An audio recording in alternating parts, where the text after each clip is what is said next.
ESPN 1280 studios in San Luis Obispo. It's time. It is Living the Run. We're not just chewing the fat, we're getting rid of it. We are your home for everything health and fitness. Living the Run is being brought to you by Puma Aquatics, Standard Process Nutrition, Peak Performance Massage, and to the chiropractic team at Slow Wellness Center. Here are your hosts for Living the Run, Rex Stevens and Paul Tarek.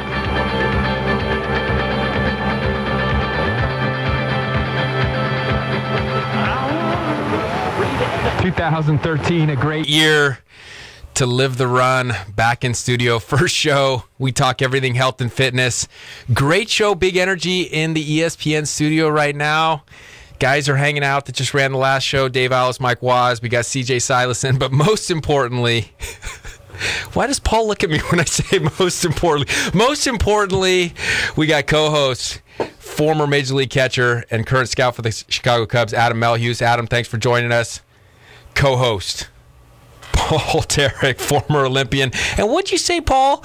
A face for radio and a voice for silent movies? Is that your new the full package? I think is what we've tagline. Yeah. I hope not. I sure hope not. You know, follow us on Facebook / Living the Run or livingtherun.com. You know, I think in New Year's resolutions right off the bat, my first New Year's resolution, I looked at Molly and I said, I am hoping for a Paul Tarek 50% showing in 2013 here on Living the Run. If we got 50% out of Paul Tarek, it is a big year. 50. That's it, 50%? You know what the sad part is? You set the bar nice and low, and it's like, man, I don't know, man.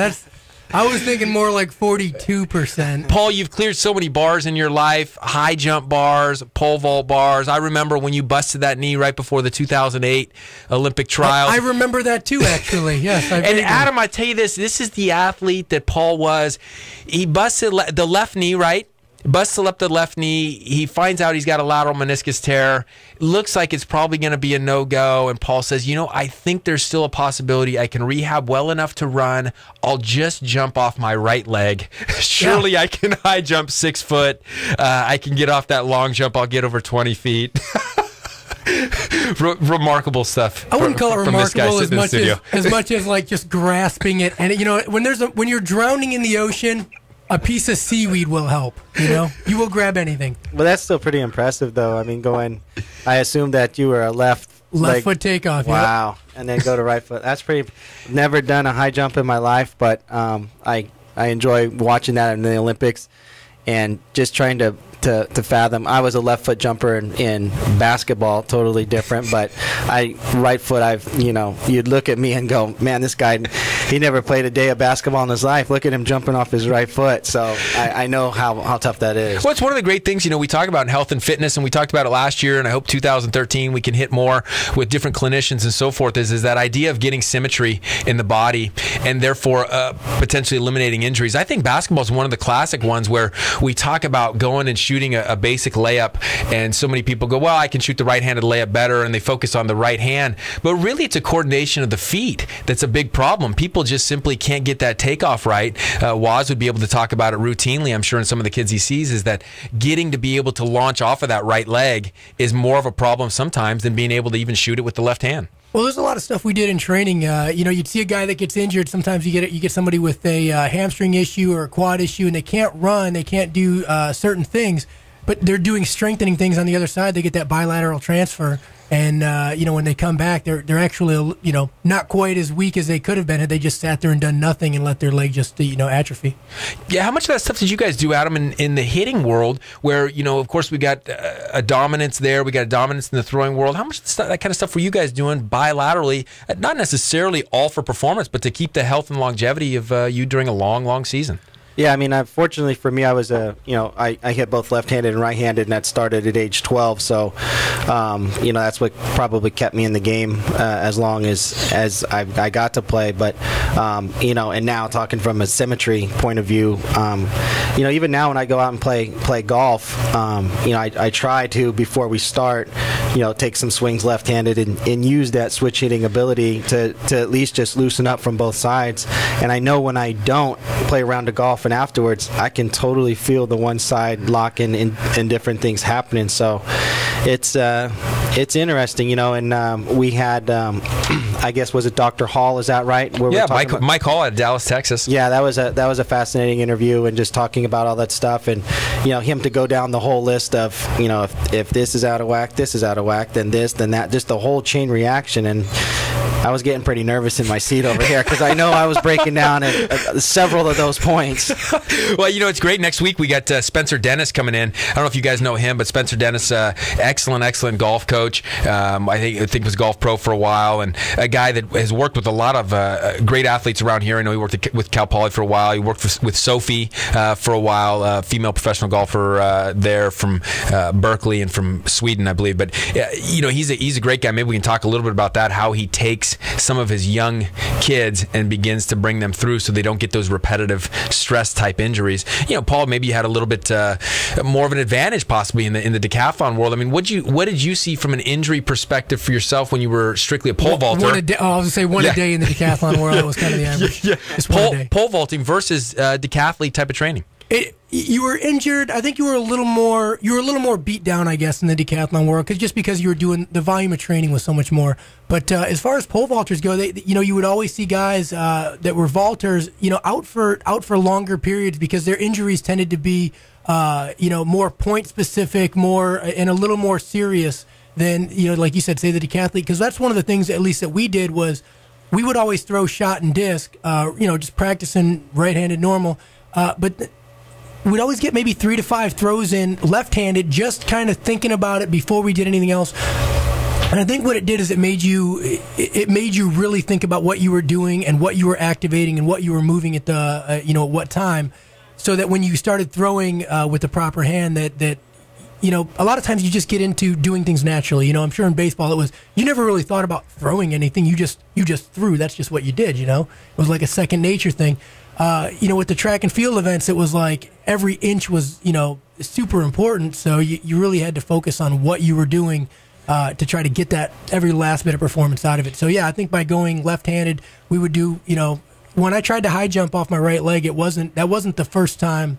That was probably the first time high jumping, but that wasn't the first time jumping. We would go through and do some approaches off the right leg, too, just trying to get that bilateral transfer as well. Yeah, here on Living the Run, I hope in 2013 we can tackle a lot of those topics, cross-training, some of this differentiation training, and even something you said, you're looking at Adam and say, hey, Adam, you didn't really think about throwing, you just threw. Or you didn't think about hitting, you just hit.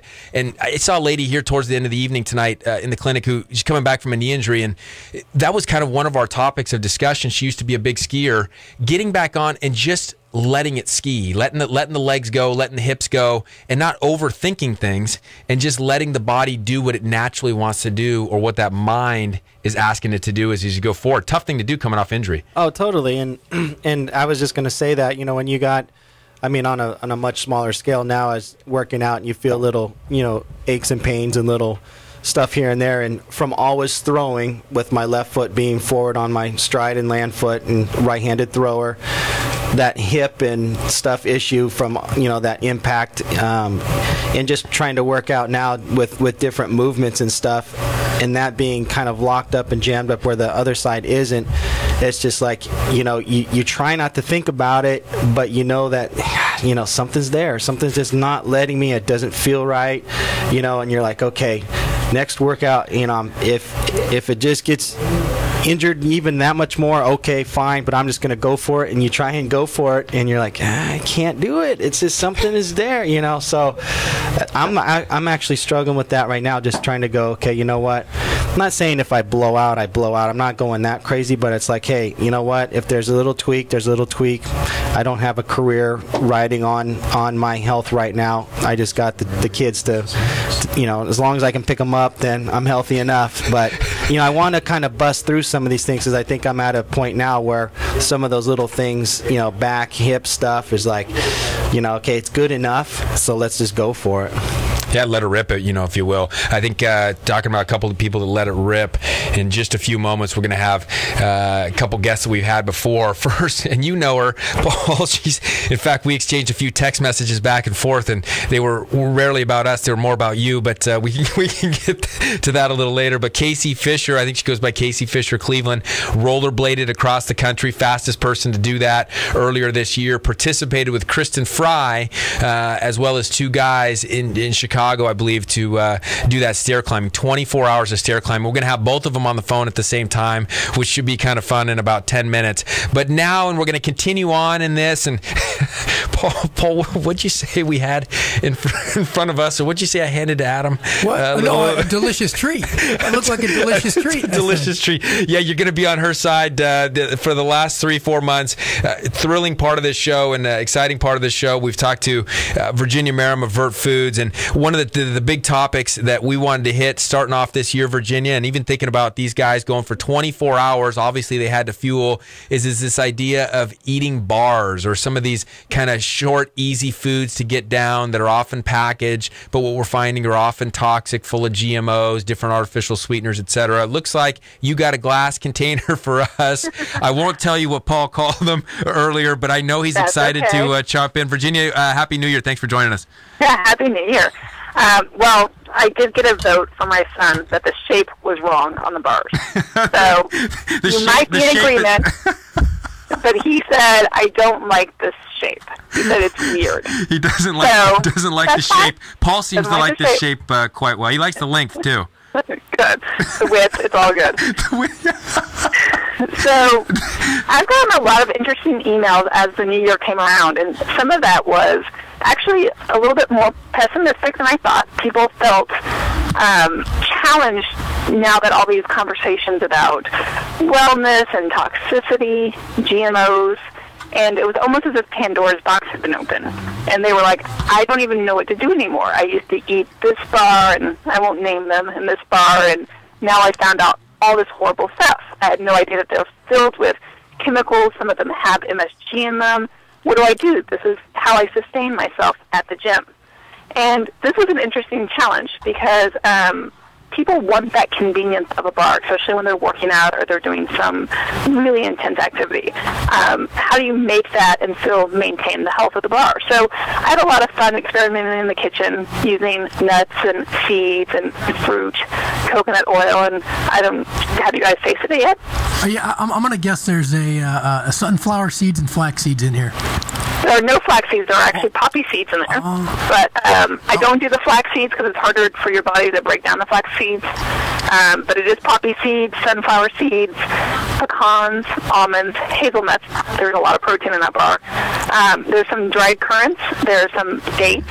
And then it's bound with coconut oil. And I literally dehydrate them. So they're stuck in an oven at a very low temperature for a long time. This allows them to stay crisp. It allows them not to be technically baked. They're still raw, and your body actually absorbs the protein and the enzymes so that when you go for a run or you do a high-impact activity, you actually use that fuel, and you don't have a glycemic index and insulin spike. So,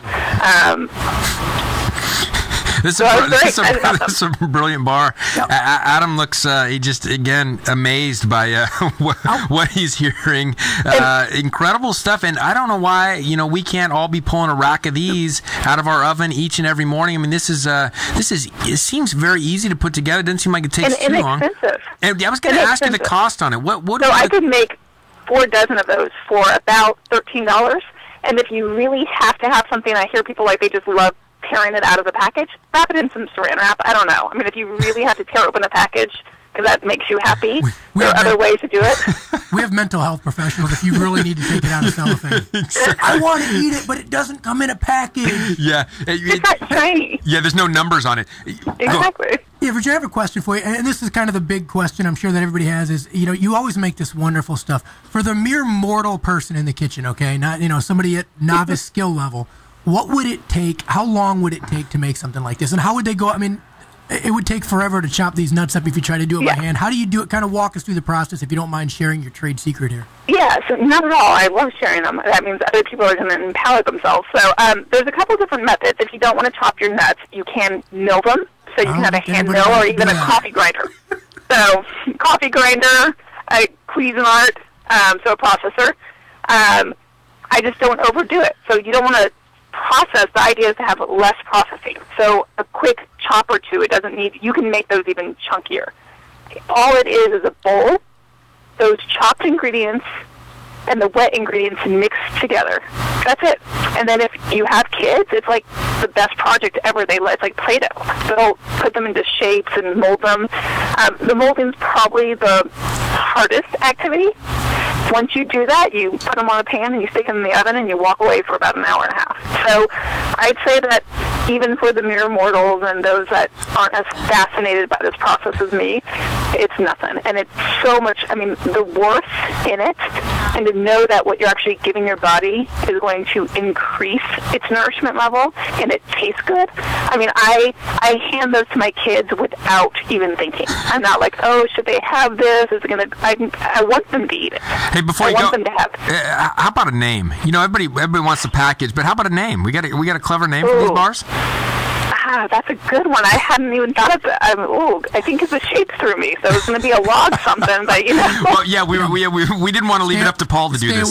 Stay away from anything, like anything log or whatever. Anything log-ish. Okay. Maybe cluster or something.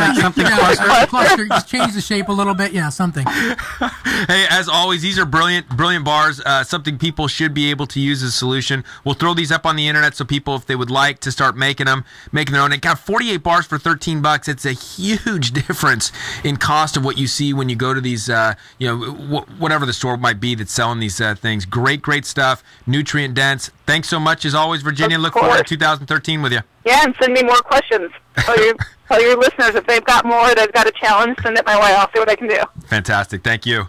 Thank you. Hey, looks like we got Kacie and Kristin on the line coming back to talk stair climbing. 24 hours straight stair climbing. Stick with us. You're listening.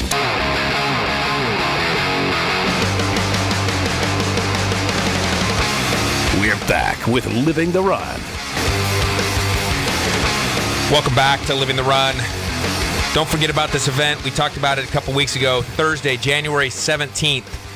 Do sustainable practices make business sense? Keynote speaker Hunter Levins, nationally known sustainable business management professor, consultant, and author, will answer this question and more at the Embassy Suites in San Luis Obispo. Also, Russ Lester, sustainable organic walnut farmer, will tell you how he uses his biomass waste to power his farming operations. For more information or register for a business case for sustainability, visit www.bizcaseforsustainability.com. This event brought to you by none other than Paul Tarrant, Pacific Gas and Electric.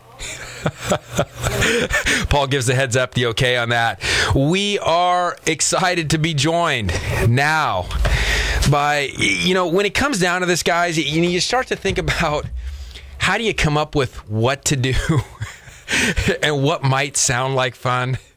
And these two, among with two other friends, to decide to not only have these races running upstairs, but these guys decided, all four of them, to go for 24 hours nonstop and see what was the maximum amount of stairs one group could do. Kacie, Kristin, you've been on the show before. You amazed us the last time. Amaze us again. Are you guys standing? We're standing, we're not climbing. We're standing, we're not climbing. How's it going? How did the whole event go? Give us an update, give us a wrap. Was it what you expected? Kristin, are you there? Oh, you guys might not be able to hear each other, but Kacie, go first. It wasn't like anything I expected. I had no idea what to expect. I thought we'd have a lot more leg time. We'd have a lot of time to hang out, maybe go to the bathroom, and a lot more time to rest than we ended up having. We actually pushed a lot harder and maintained a speed a lot faster than I even thought we were going to be able to. So you guys started at 6 p.m., right? Started January 4th at 6 p.m., ended January 5th at 6 p.m., went 123,480 steps, 76,440 feet of vertical climbing, 5,880 floors. The numbers aren't even really fathomable or imaginable when you think about it, but nor were they, Kristin, when we heard you got to the top of, what was that, Sears Tower in 15 minutes or less than 15 minutes.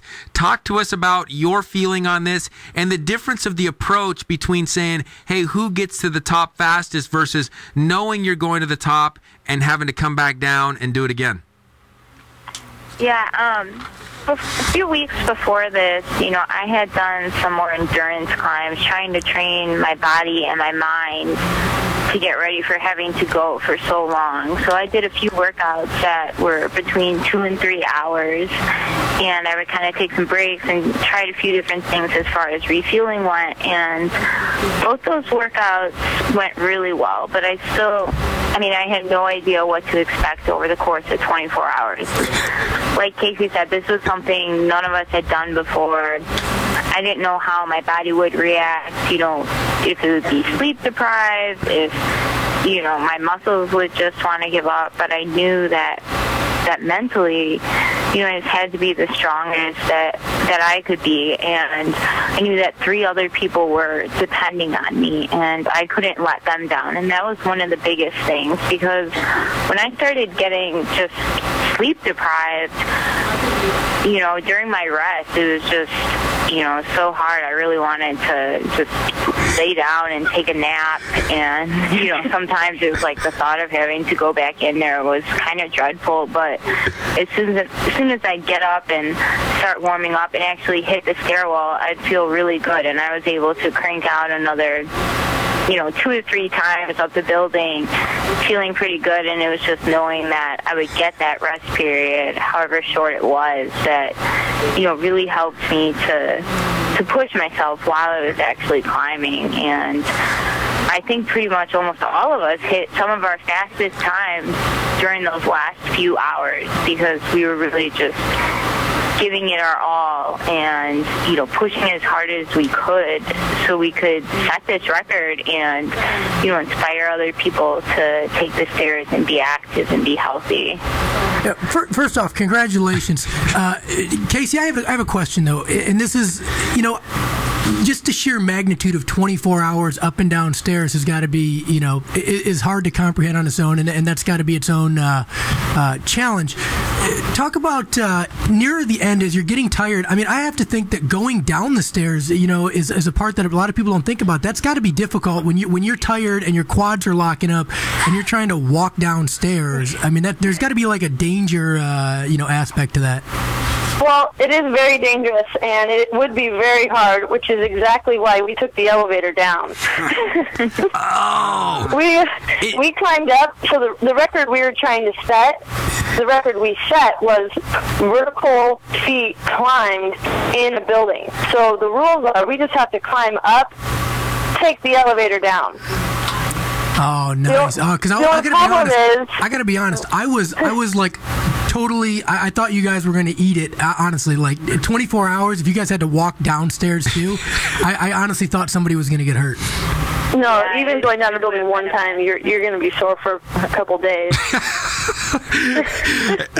We're not crazy at all. Oh no, we just climb up. We just go straight up. We're talking. Actually, go ahead. It's kind of ironic. I didn't mean to cut you off. It's kind of ironic because you can cut Paul off anytime you want. I've been trying to. Hi, Paul. Hello. It's ironic because about 1 o'clock, I went up. I climbed up the stairs, got in the elevator to come down, and the elevator shut down. It broke, and I was stuck in there for almost 3 hours. While the firemen had to come and remove the roof of the elevator to remove me from the elevator. So you think it's going to be hard enough that we're climbing for 24 hours. Now my team, 3 other people had to climb for 3 hours without me there.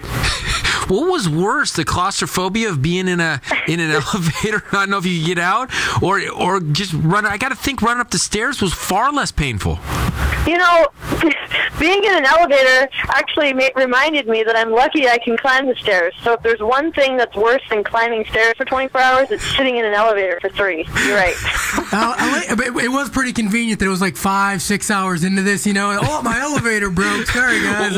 This is what we got. Yeah, I wish. I ended up having to make up the distance when I got out. Make it so up. I had to climb. Terrible. I just had to climb 3 times each round to make up for it. Hey, you listen to Living the Run here on ESPN 1280, The Ticket. We got Kacie Fisher-Cleveland and Kristin Frey. Kristin, we got to ask you then, what were you thinking when Kacie doesn't re-show up? Did you think did she just give up that quick? Were you wondering where in the heck she was? I mean, you guys sent out a search party. How does that whole thing work? I mean, luckily, for some reason, I'm not really sure why. Kacie had her cell phone with her, and she called her husband, Adam, and then shortly thereafter, I got text messages from her, saying, I'm stuck in the elevator, and I'm kind of standing around thinking, well, what do the rest of us do? Are we supposed to wait for you? Do we keep going? Like, are you going to be a minute? And, and I was the next person up, so I'm like, well, I guess I better just start climbing. So I got back in the stairwell, and we just continued to do our thing, and, I kept asking, is she out yet? Is she out yet? And she's like, we're kind of getting updates, and, we were getting less rest, so that was hard on us. And, I'm still texting Kacie, asking how it's going in the elevator, and she's just like, climb on. And I'm like, but you guys stuck it to her in the end, though, right? You guys stuck it to her and made her make that up. It's like, no, you're going to climb 3 times, and we're going to hang out over here and rest. Yeah, so she was climbing 3 while the rest of us were doing 2.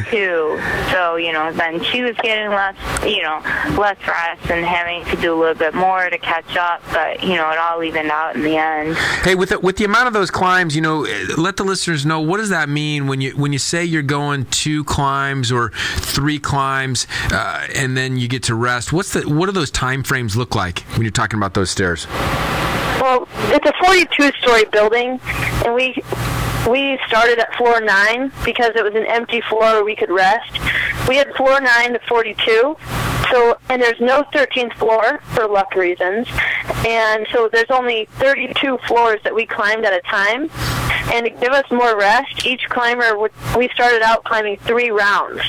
So we'd climb 3, all the way up, elevator down, all the way up 3 times, and then hand off. So it normally would take us about 20 to 23 minutes each person to do that, giving us about an hour rest.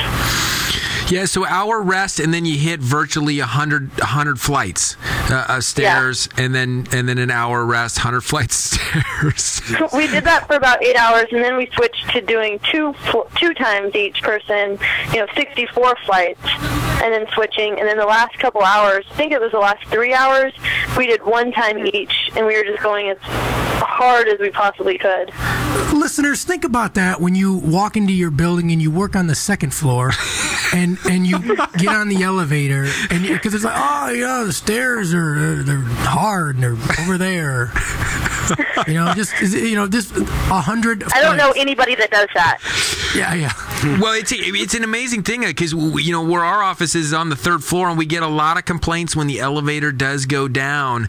It gives such perspective on what you guys were doing. I want you guys to make sure you get in why you did what you were doing. I mean, certainly it was an epic challenge, but I know there was something bigger and better you were trying to achieve as well, and something that you were trying to raise money for.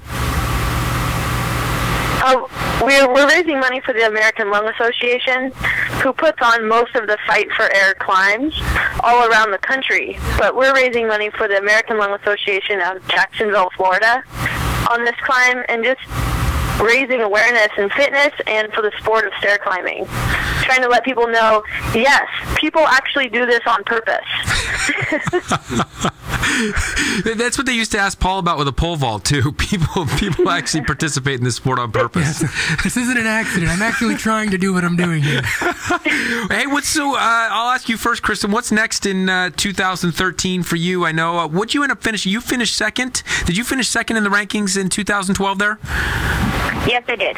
Finished second. So what's on tap here for 2013 for you? What are you trying to tackle? What are the goals coming into this year? I know obviously this was one, but it's January. I know you got a lot to do, and you guys got a lot of energy. So what do you got on the calendar? Yeah, I'm actually, the end of January, January 27th, I'm doing the Step Up for Kids climb in Chicago. It's the AM building, and it raises money for the Lori's Children Foundation.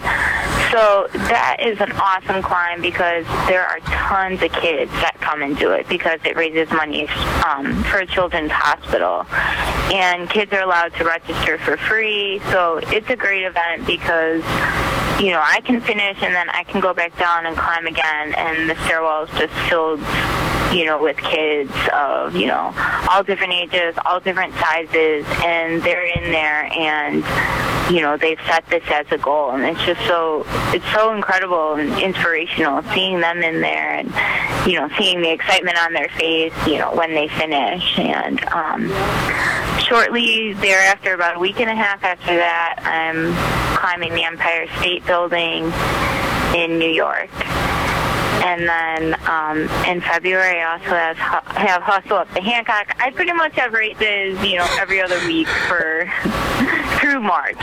Hey, I must say, you know, it gives me chills almost thinking about those kids. What a great opportunity. And I know Paul and Adam and I have always talked about getting in, motivating kids, not allowing kids to slip through the cracks, get sedentary, get overweight, get blood sugar issues. There's just no excuse for it. So, Kristin, hats off to you for doing that. Thanks for doing that. Kacie, what's on the schedule for you? Because I know we had a big year. We had the rollerblading. I know this year you've got a race set up. I can't remember when you and Paul set that up, but it's you and Paul Tarek racing on the rollerblades somewhere. So that's one thing on the calendar.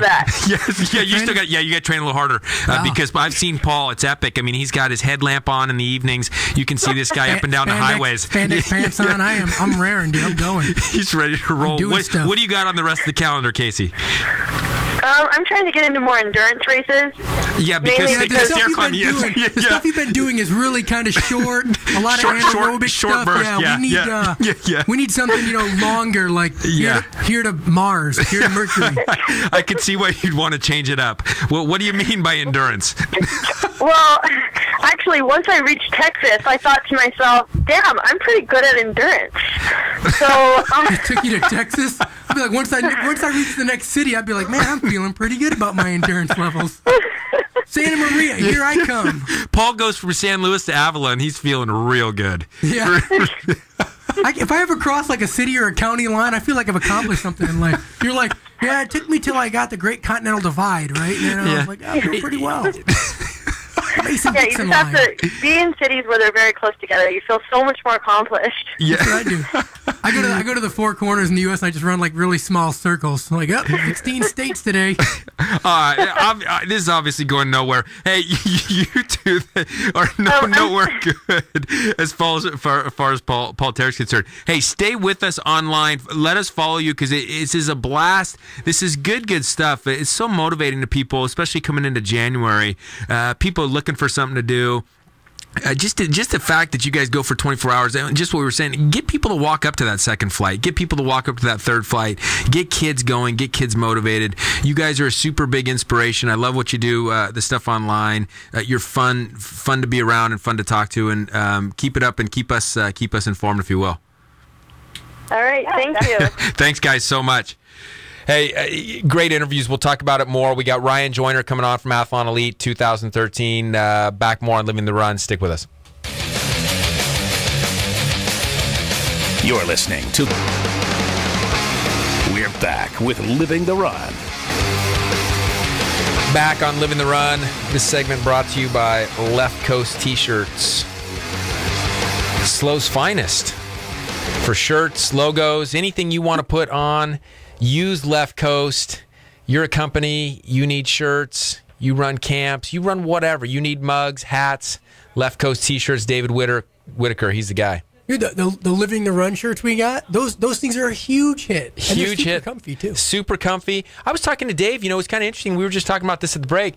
And I was talking to Dave, who owns Left Coast T-shirts, and talking about this standing desk that we were just mentioning. And Dave's going to go even further, which you've probably seen and heard about, is putting the treadmills underneath. And you got a treadmill at a very slow pace going along, and you can work while you're walking. Phenomenal out there, stuff. people, because eventually they're going to unplug your computers, and in order to get your stuff to work, you want to access the internet off-site, you better start walking. You need to produce a couple kilowatts here. Yeah. Couple watts of power here. Pretty soon you're going to be like gerbils. That's what it's going to be. Make my T-shirt, gerbil. Hey, if you missed the last interview, Kacie Fisher Cleveland, Kristin Frey, two member of four team group that just set the record for most stairs climbed. A pretty epic thing, 24-hour climb. Good girls, fun interview. Find it on livingtherun.com tomorrow or Facebook/livingtherun. Now, here's what I want to know. Adam, awfully quiet during the interview with those guys. I could sense that potentially you didn't want to get lured in to some of the things that Paul seems to get himself lured in on these races. Rollerblading across the country, potentially having to run stairs for 24 hours. I got to go to work. I'm working. I'd love to, but I'm working. That's my excuse. No, that's amazing. You know, and the first half of that, I'm just trying to picture and trying to put myself there. I might have. Well, no, I would have tapped out. I mean, the only thing that would have kept me going past my first pass up was the team part of it, and then there's no way. I mean, that's super impressive, and the cause. Oh my gosh, that's doubly impressive. But yeah, it's amazing. How do you I mean, you know, baseball game. You know, you can get motivated. It's an evening, you know what I mean? I'm going to get out there. I'm going to compete on track meet. Worst, it was 2 days, but we break in between. We got to sit down. It was 10 simple events. How do you motivate yourself? How do you mentally prep to be like, all right, starting at 6 p.m. tomorrow night for 24 hours straight, I'm going to be walking upstairs. Not like, maybe I'll take a little walk around the park to cool. Like, no, you're just going to be walking upstairs. Your job, walk upstairs. Yeah, I thought it was interesting. I mean, they'd be kind of fun. It's almost a shame to not be able to talk to them longer.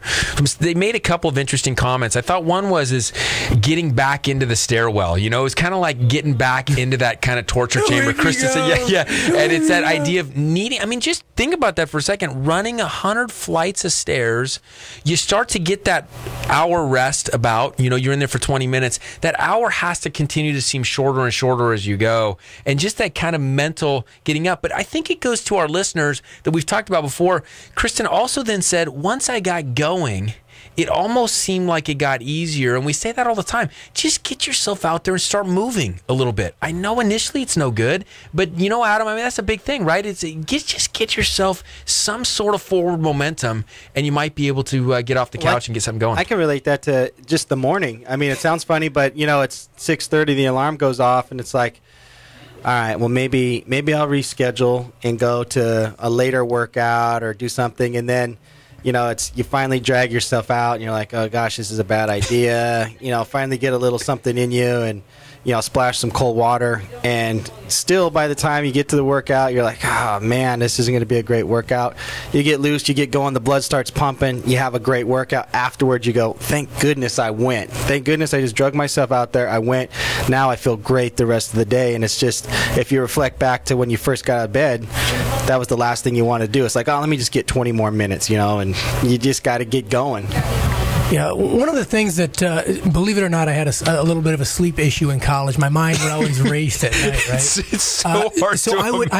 I know. So I had to see a sleep therapist for this, you know. Yeah, and you never had an alarm like Adam just referenced. There's no alarm for you necessary. No. But this wide awake. This was kind of the problem, though, is I would be up till like 2 o'clock, 3 o'clock in the morning, just laying there tossing and turning before I'd finally fall asleep, and then have to be at workout at 6 a.m. And then it was like I finally was starting starting to sleep a little bit, but then it was like you said, getting up at 6 was like the hardest thing in the world for me because it was like I just fell asleep.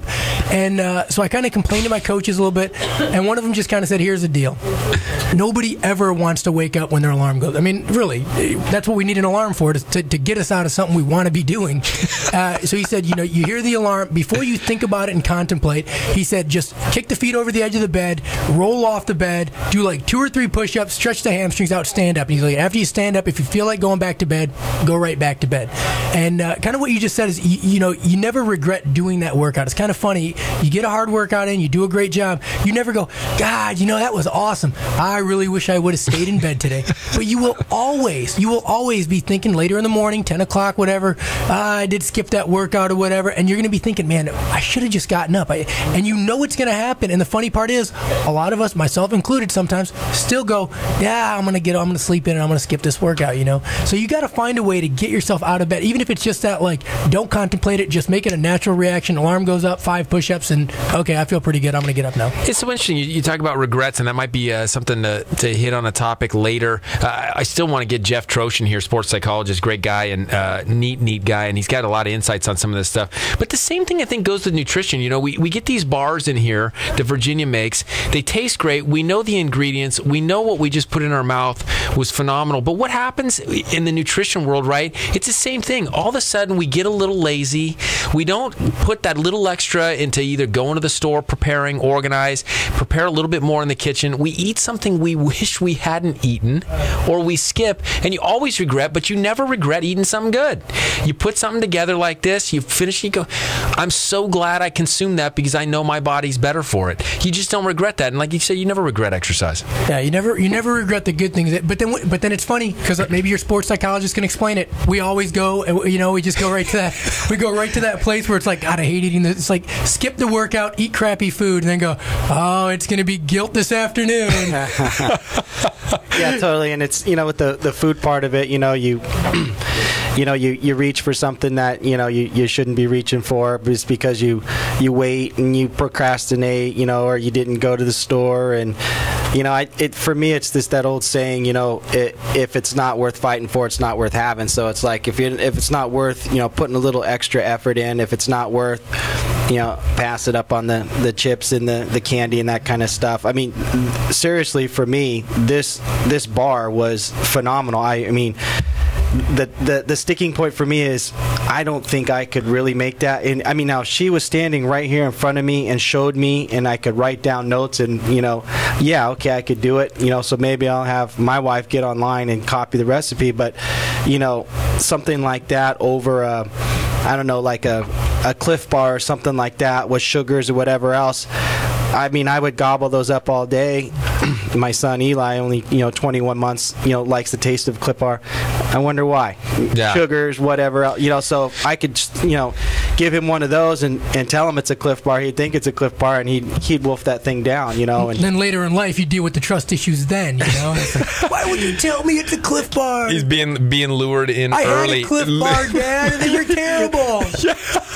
I didn't say I would stuff it in the Cliff Bar wrapper. Now that's totally deceiving. Well, yeah, we got a big group coming over tomorrow to our clinic at Slow Wellness Center doing a cleanse, and I know there's a few different cleanses going around town. People do these at January time, but one of the big things here is we're trying to get 21 days of habit changing. It's not even all about, hey, how do you get your liver to clean out, your colon to clean out, and all these types of things, but it's also, the big thing is the habits. How do you go to the grocery store and not put the junk in the cart? How do you not get caught without food around so you skip meals? How do you not put some of these things into you? And, coming in, this is a classic thing, and fortunately for us now, as we're closing the show, is from Athlon Elite, Ryan Joyner coming in, and he must see this all the time with people in their workouts making excuses and not being necessarily prepared coming in. But Ryan, Happy New Year to you. Thanks for joining us. Ryan Joyner from Athlon Elite joining us right now. Thanks a lot. Happy New Year. Hey, what do you got for us starting off the new year here, Ryan? What's new at Athlon, and what can some of our listeners take home and add to the rest of the week here on Hump Day? Sure. Well, first thought. Well, I tell you what. To add to your guys' conversation, about the whole, how difficult it is, difficult to get moving, difficult to do the right things, and and I think what we always say at Athlon is it has to be fun. You have to derive some kind of pleasure from the movement, And if you look at kids, I mean, when's the last time you drove by a playground? you saw these kids just hanging and rolling and twisting and turning and just deriving tremendous pleasure from the movement itself.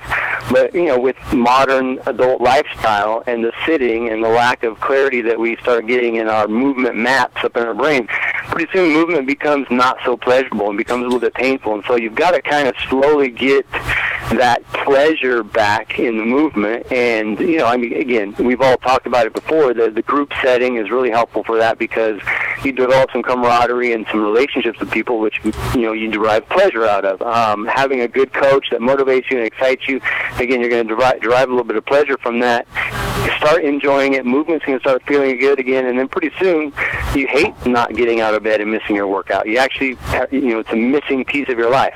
Ryan, that's probably one of the biggest points I think you can hit going into January 2013. Love what you're doing. Too many opportunities out there. I know hopefully as we go through the year with you, you'll share with some of the different equipment, some of the different possibilities within your gym to create that variety and have something for everyone. I know that, you hear so much about getting towards medicine balls or kettlebells or got to do elliptical versus treadmill. But the reality is you got to have fun. And, man, I think you nailed that coming in here in 2013.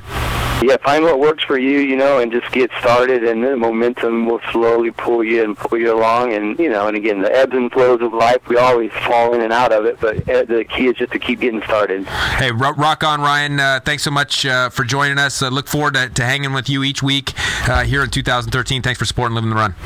Thank you. We'll see you soon. Awesome. Hey, Adam, quickly, great show to start 2013. Tips and takeaways from you. Push through the kinks and pains, and as you said, let it rip. Let it rip. Paul Tarek. It's not so much an idea as the recipe for that bar that we had. That's the takeaway from tonight. That is the takeaway. Get that offline and make that. Hey, my takeaway is get back in the vault. Just absolutely, she's just saying, hey, sometimes it doesn't feel like you want to get back in, get into that stairwell, if you will, here. Get back into the vault. Get back into that push, if you will. And I thought that was a great tip and takeaway. Next week, guys, we got Spencer Dennis on the show.